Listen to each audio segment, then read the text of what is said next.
Hello everyone, स्वागत है आप सभी बच्चों का इजी प्रेप पर। एक बार फिर से उम्मीद कर रहे हैं आप सबकी तैयारी बहुत ही बेहतरीन चल रही होगी। डियर स्टूडेंट्स, जैसा कि आप सभी बच्चों को पता है कि बीसीसी एली एग्जामिनेशन में अब ज्यादा समय नहीं है। जो शेड्यूल अगर हम लोग देखें तो 31 मई को आपका एग्जाम होना है। हालांकि ये अनुमान लगाया जा रहा है कि 7 से 10 दिन ये एग्जामिनेशन आगे बढ़ सकता है, लेकिन फिलहाल हम ये मानकर चलेंगे कि 31 मई को आपका एग्जाम होना है। तो आप सभी बच्चों को उस पर्टिकुलर एग्जामिनेशन के लिए बिल्कुल तैयार हो जाना है। आप जो इस वीडियो को देख रहे हो उसमें बहुत सारे बच्चे ऐसे भी होंगे जो शायद पहली बार बीसीसीएलई के बारे में जानकारी ले रहे हैं। बहुत सारे बच्चे ऐसे होंगे जो पहले से यहाँ पर पढ़ रहे हैं, और बहुत सारे बच्चे ऐसे भी होंगे जिन्होंने अभी से प्रिपरेशन शुरू की। मतलब हर तरह का बच्चा इस वीडियो को देख रहा होगा। तो मैं आप लोगों को इस पर्टिकुलर एग्जाम से जुड़ी हर एक बात को स्ट्रेटेजी के साथ आपको समझाऊंगा। देखिए, जो भी चीजें मैं आपको बता रहा हूं ये रैंडमली नहीं कि आज हमने बीसीसीएलई एग्जामिनेशन के बारे में पढ़ा है और आपको समझाने की कोशिश कर रहे हैं। ये सालों से हम काम करते आ रहे हैं और आप देख सकते हैं कि 2025 के अंदर भी इजी प्रेप वो प्लेटफॉर्म है जिसने सभी कैटेगरीज में रैंक 1 दिया है। आप देख सकते हैं सिमरन कुमारी जिन्होंने यूआर, ईवीसी, आरसीसी, आरसीजीए, उसके अंदर अगर आप देखेंगे तो तीनों कैटेगरी में रैंक 1 लिया है। अगर हम बात करें सुष्मिता कुमारी तो उन्होंने यूआर में रैंक 2 और बीसी के अंदर रैंक 1 अचीव किया। प्रियांशु जिन्होंने ईडब्ल्यूएस में रैंक 1 अचीव किया है। विशाल जिन्होंने एससी कैटेगरी में रैंक 1 किया। मतलब 2025 के अंदर लगभग 7,500 बच्चों को हमने डिप्लोमा से एक बेहतर गवर्नमेंट कॉलेज की तरफ एडमिशन करवाया लीड के माध्यम से। और वही सब चीजें हम आपको बताने जा रहे हैं क्योंकि अब समय बहुत नजदीक आ गया जहां पर आप सभी बच्चों को इफेक्टिवली अपने एग्जामिनेशन के ऊपर फोकस करने की जरूरत है। एक छोटा सा आइडिया ले लेते हैं हम लोग बीसीसीएलई एग्जामिनेशन के ऊपर। 3 सब्जेक्ट इसमें आपको देखने को मिलेंगे, एक इंजीनियरिंग मैकेनिक्स, एक मैथमेटिक्स, एक टेक्निकल इंग्लिश। इंजीनियरिंग मैकेनिक्स में 50 क्वेश्चन, मैथ्स में भी 50 क्वेश्चन और टेक्निकल इंग्लिश के अंदर भी 50 क्वेश्चन। तो टोटल आपके पास में 100 प्लस 50 क्वेश्चन यानी 150 क्वेश्चन है। अब इसको 100 प्लस क्यों लिखा गया है? क्योंकि ये 100 नंबर मैथ्स और मैकेनिक्स के मिलकर आपकी रैंक डिसाइड करेंगे। और ये रैंक तब डिसाइड करेंगे जब आप इन 50 क्वेश्चन यानी टेक्निकल इंग्लिश के अंदर क्वालिफाई कर जाएंगे। आपको पता होना चाहिए कि अगर आप टेक्निकल इंग्लिश में क्वालिफाई करना चाहते हैं तो आपको मिनिमम 35 मार्क्स लाने होंगे, यानी कि आपको 9 क्वेश्चन सही करने होंगे। लेकिन ध्यान रखना, मान लीजिए आपने 10 क्वेश्चन किए या 11 क्वेश्चन किए और 9 आपके सही है, 2 आपके गलत है, तो उनके नेगेटिव मार्किंग भी होगी। मतलब ओवरऑल 35 से ज्यादा नंबर आपको लाना है, तभी आपका मैथमेटिक्स और मैकेनिक्स कंसीडर किया जाएगा। अदरवाइज आपके ये 2 सब्जेक्ट कंसीडर नहीं किए जाएंगे। इन शॉर्ट, टेक्निकल इंग्लिश आपका क्वालिफाइंग सब्जेक्ट है, इसको क्वालिफाई होना जरूरी है। इसमें आप 35 से ज्यादा नंबर यानी 36 लाओ, या फिर आप 136 लाओ, या फिर आप 200 में से 200 लाओ, कोई फर्क नहीं पड़ता। ये सिर्फ क्वालिफाइंग सब्जेक्ट है जिसमें 35 से ज्यादा नंबर होने चाहिए, बस इतनी सी बात है। जैसे 35 से ज्यादा नंबर हो जाएंगे ये चैप्टर क्लोज, आपके इसके मार्क्स जुड़ने वाले हैं मैथ्स और मैकेनिक्स के। और मैथ्स और मैकेनिक्स में कितने ज्यादा आपके मार्क्स होते हैं उसी पर डिसाइड होगा कि आपकी रैंक क्या रहने वाली है। इसलिए यहां पर 100 प्लस 50 मैंने यहां पर मेंशन किया है। देखिए, कोई भी क्वेश्चन अगर आपका सही होता है तो +4 मिलेगा आपको, और गलत होता है तो -1 मिलेगा। ओवरऑल ये जो पेपर है ये 600 मार्क्स का, लेकिन ये 600 नहीं है, ये कैसे है दोस्त, 400 प्लस 200। मतलब 200 नंबर टेक्निकल इंग्लिश का है जो क्वालिफाइंग का है, जिसका मार्क्स जुड़ता नहीं है, और 400 नंबर मैथ्स और मैकेनिक्स का। ध्यान रखिएगा, इसमें आपकी रैंक बनने वाली है। टाइम मिलेगा आपको 2 घंटे और 15 मिनट का। ध्यान रखिएगा, ओएमआर बेस्ड पेपर होने वाला है। मतलब आपको एक ओएमआर शीट मिलेगी जिसके ऊपर आपको ये सारी चीजें मेंशन करनी होती है। तो ये जो पर्टिकुलर एग्जामिनेशन से जुड़ी इंपॉर्टेंट इंफॉर्मेशन थी जो आप लोगों को ध्यान रखना है। उसके बाद अगर मैं बात करूं यहां पर, तो सिलेबस के अंदर देखिए आपको क्या क्या दिया गया है। Solid geometry, differential calculus, integral calculus, differential equation, vector calculus, matrices and Fourier series. लगभग लगभग अगर आप देखोगे तो फोरियर सीरीज के 2 क्वेश्चन आपको देखने को मिलते हैं, मैट्रिसेस के 3 से 4 क्वेश्चन आपको देखने को मिलेंगे, वेक्टर कैलकुलस से लगभग 8 क्वेश्चन देखने को मिलते हैं, डिफरेंशियल इक्वेशन से 3 क्वेश्चन लगभग देखने को मिलते हैं, और सॉलिड ज्योमेट्री से भी लगभग आपके पास में 6 से 8 क्वेश्चन आ जाते हैं। डिफरेंशियल कैलकुलस की अगर मैं बात करूं और इंटीग्रल कैलकुलस, दोनों को अगर मैं जोड़ लेता हूं तो ये आपके पास में 10 से 11 क्वेश्चन आपको दे देगा।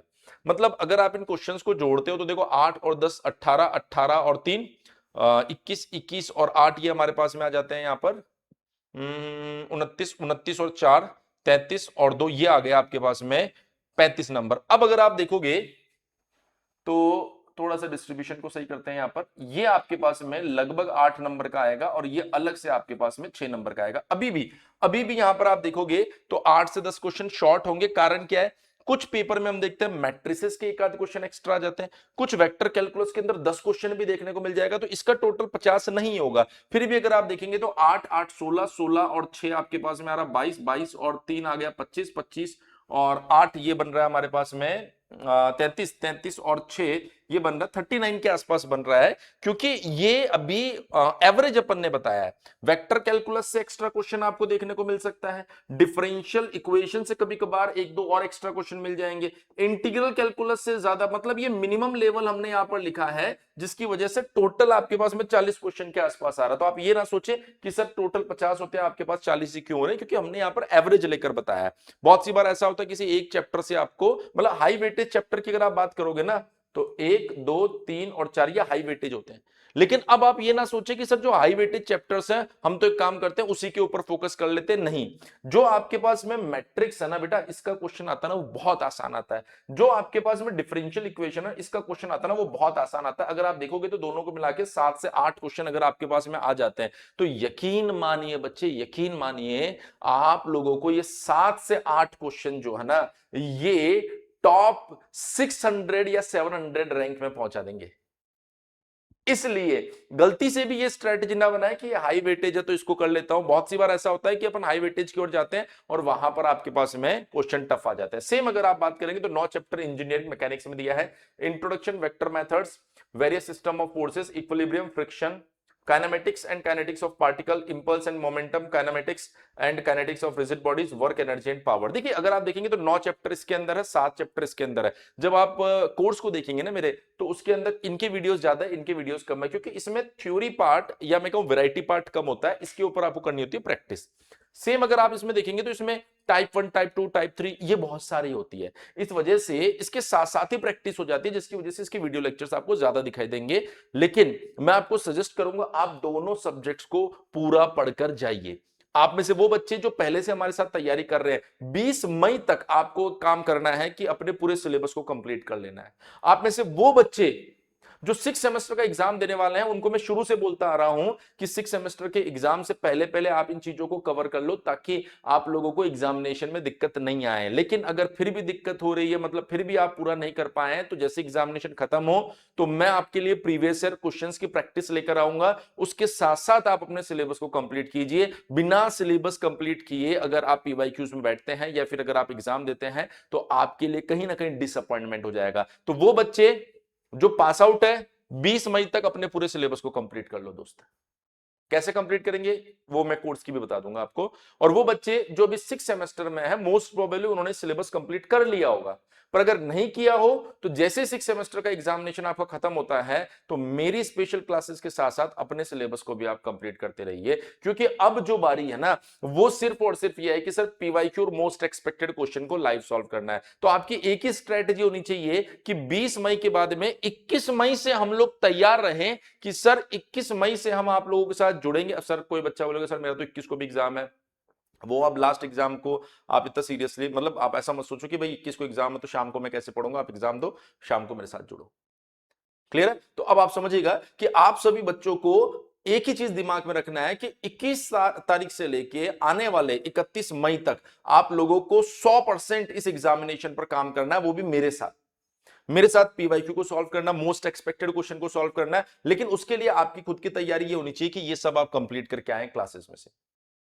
कोई बच्चा आज अगर पहली बार वीडियो को देख रहा है कि सर मैं तो आज से चालू करूंगा, तो मैं उम्मीद कर रहा हूं शायद वो पास आउट बच्चा होगा। अगर वो पास आउट बच्चा होगा तो उसके पास अभी भी जो दिन बच रहे हैं ना, उसमें डेली 5 से 7 घंटे का समय आप क्लासेस को दो और इस सब्जेक्ट को कंप्लीट कर लो। अगर आप इन सब्जेक्ट्स को कंप्लीट कर लोगे ना, तभी जाके आप 21-22 तारीख से जो क्लासेस मैं चालू करूंगा, जिसके अंदर प्रीवियस ईयर क्वेश्चंस, जिसके अंदर मोस्ट एक्सपेक्टेड क्वेश्चंस, जिसमें मॉक टेस्ट आप लोगों से लगवाऊंगा, उन सारी चीजों को आप कर पाओगे। अदरवाइज आप कुछ नहीं कर पाओगे। तो स्ट्रैटेजी आपकी सिर्फ इतनी होनी चाहिए कि 21 मई को आप लोगों को तैयार होना है इस पूरे कंटेंट को पढ़कर।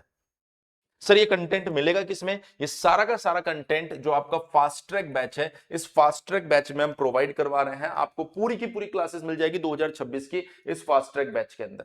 और पीडीएफ नोट्स के साथ में। ध्यान रखिएगा इसके अंदर आपको बहुत सारे डेडिकेटेड प्रैक्टिस सेशन भी मिलेंगे, लेकिन जो 21-22 तारीख से आपकी प्रीवियस ईयर क्वेश्चंस की क्लासेस चालू होगी और मोस्ट एक्सपेक्टेड क्वेश्चंस की क्लासेस चालू होगी, one of the most important part of this batch रहने वाला है। इस बैच का सबसे इंपॉर्टेंट पार्ट रहने वाला है जो आपकी रैंक डिसाइड करेगा कि 6 सेमेस्टर के एग्जामिनेशन के बाद में आखिरी के जो 10 दिन होते हैं उसमें आप कैसे रिएक्ट करते हैं, कैसे आप आगे बढ़ते हैं। तो ध्यान रखिएगा कि ये वो बैच होने वाला है जो आपकी नैया पार लगाने वाला है। सर बैच जो है इसका नाम है फास्ट ट्रैक बैच, 1499 रुपए का है। आपको कूपन यूज करना है फास्ट ट्रैक कूपन। जैसे आप इस कूपन को यूज करेंगे 899 रुपए में ये बैच मिलेगा। ये कूपन बीच में खत्म हो चुका था, अभी हमने वापस चालू किया है। कुछ स्टूडेंट्स के लिए कूपन आपको एप्लीकेशन पर दिखाई देगा, इस कूपन को आप यूज कर लीजिएगा। अगर फिर भी कोई दिक्कत होती है तो आप हेल्पलाइन नंबर 7014639318 पर कॉल भी कर सकते हैं। करना क्या है, इजी प्रेप एप्लीकेशन को डाउनलोड करना है या फिर आप उसके ऊपर कॉल कर सकते हैं। एप्लीकेशन को तो आप डाउनलोड कर ही लीजिए, क्योंकि जैसे आपका बीटेक में एडमिशन हो जाएगा ना, उसके बाद आपके सेमेस्टर की क्लास भी इसी पर चलनी है। फिर भी अगर एग्जामिनेशन को लेकर किसी भी तरह का कोई भी कंफ्यूजन, कोई भी दिक्कत आप लोगों को रहती है, तो आपको करना क्या है, इस वीडियो के कमेंट सेक्शन में मेंशन कर देना है, क्योंकि मैं आप लोगों के साथ वो एक्सपीरियंस शेयर करूंगा जो मैंने पुराने बच्चों के साथ में शेयर किया है, जिसकी वजह से वो सिंगल डिजिट रैंक तक पहुंचे हैं। तो आप सभी बच्चों को अब ये जो दिन बचे हैं ना, इसको बेस्ट तरीके से यूज करना है। इसी तरीके से मैं आगे आप लोगों के लिए बहुत सारे इंफॉर्मेटिव वीडियोस लाता रहूंगा, तो आप इस चैनल को सब्सक्राइब कर लीजिए। साथ ही जो इजी प्रेप ऑफिशियल का टेलीग्राम ग्रुप है, जिसको कमेंट सेक्शन में हमने पिन किया है, उसे भी आप ज्वाइन कर लीजिए। मिलते हैं आप सभी बच्चों से नेक्स्ट वीडियो में। Thank you so much.